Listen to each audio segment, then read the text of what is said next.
ನಮಸ್ತೆ ಸುಂದರೇಶ್ ಸರ್. ನಾನು ದಿವ್ಯಾ ಅಂತ ಹೇಳಿ ತುಮಕೂರು ಜಿಲ್ಲೆ ಗುಬ್ಬಿ ತಾಲೂಕು.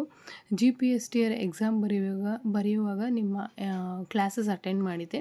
ನಾನು GPSTRಲ್ಲಿ ಸೆಲೆಕ್ಟ್ ಆದೆ ಕೂಡ. ತುಂಬ ಖುಷಿಯಾಯಿತು. ಎಲ್ಲದಕ್ಕಿಂತ ಹೆಚ್ಚಾಗಿ ಕನ್ನಡದಲ್ಲಿ ನನಗೆ ಥರ್ಡ್ ಪೇಪರಲ್ಲಿ 90 ಮಾರ್ಕ್ಸ್ ಸ್ಕೋರ್ ಆಯಿತು. ಜೊತೆಗೆ ಫಸ್ಟ್ ಪೇಪರಲ್ಲೂ ಕೂಡ ಜಾಸ್ತಿ ಮಾರ್ಕ್ಸ್ ಬಂತು. ಅದಕ್ಕೆಲ್ಲ ಕಾರಣ ನಿಮ್ಮ ಕ್ಲಾಸಸ್ ಅಂತ ಹೇಳ್ತೇನೆ. ಯಾಕೆಂದರೆ ಶಾರ್ಟ್ ಶೆಡ್ಯೂಲಲ್ಲಿ ನಾವೇ ನೋಟ್ಸ್ ಮಾಡ್ಕೊಂಡು ಓದೋದು ತುಂಬ ಸ್ವಲ್ಪ ರಿಸ್ಕಿ ಅನಿಸುತ್ತೆ. ಜೊತೆಗೆ ಆ ಟೈಮಲ್ಲಿ ನಿಮ್ಮ ಕ್ಲಾಸಸ್ ತುಂಬಾ ಹೆಲ್ಪ್‌ಫುಲ್ ಆಯಿತು. ನೀವು ತುಂಬ ಚೆನ್ನಾಗಿ ನಮಗೆ ಎಕ್ಸ್ಪ್ಲನೇಷನ್ ಕೊಟ್ರಿ. ಜೊತೆಗೆ ಎಕ್ಸಾಮಿನೇಷನ್ ಓರಿಯೆಂಟೆಡ್ ಆಗಿ ನೀವೇ ಅದೇ ಪ್ಯಾಟರ್ನಲ್ಲಿ ಒಂದಷ್ಟು ಮಾಡೆಲ್ ಪೇಪರ್ಸ್ ಕೊಟ್ಟು, ನಾವು ಅದನ್ನು ಸಾಲ್ವ್ ಮಾಡಿ ನಿಮಗೆ ಕಳಿಸ್ದಾಗ ಅದನ್ನು ಕರೆಕ್ಷನ್ಸ್ ಮಾಡಿ ಮತ್ತೆ ನಮಗೆ ಗೈಡ್ ಮಾಡಿದ್ರಿ. ನಿಮ್ಮ ಗೈಡೆನ್ಸಿಂದ ಕನ್ನಡದಲ್ಲಿ ತುಂಬ ಜಾಸ್ತಿ ಸ್ಕೋರ್ ಆಯಿತು. ಅದು GPST ಸೆಲೆಕ್ಷನ್ಸ್‌ಗೂ ನನಗೆ ತುಂಬ ಇಂಪಾರ್ಟೆಂಟ್ ಆಯಿತು. Thank you so much sir.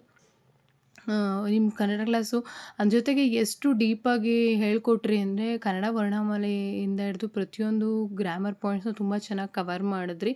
ಜೊತೆಗೆ ಕೇಶಿರಾಜ ತನ್ನ ತನ್ನ ಗ್ರಂಥದಲ್ಲಿ ಏನು ಹೇಳ್ತಾರೆ ಅನ್ನೋ ಇನ್ಫಾರ್ಮೇಷನ್ನಿಂದನೂ ಕೂಡ ನೀವು ನಮಗೆ ಹೇಳಿದ್ರಿ. ತುಂಬಾ ಖುಷಿಯಾಯಿತು.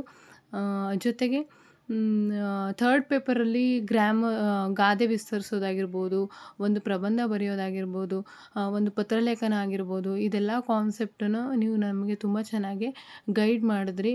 ಜೊತೆಗೆ ನಮಗೊಂದೊಂದು ಎಕ್ಸಾಂಪಲ್ಸ್ ನಮ್ಮ ಕೈಲೇ ಬರೆಸಿ ಕೂಡ ನಮಗೆ ಕರೆಕ್ಷನ್ಸ್ ಮಾಡಿ ಗೈಡ್ ಮಾಡಿದ್ರಿ. Thank you so much sir.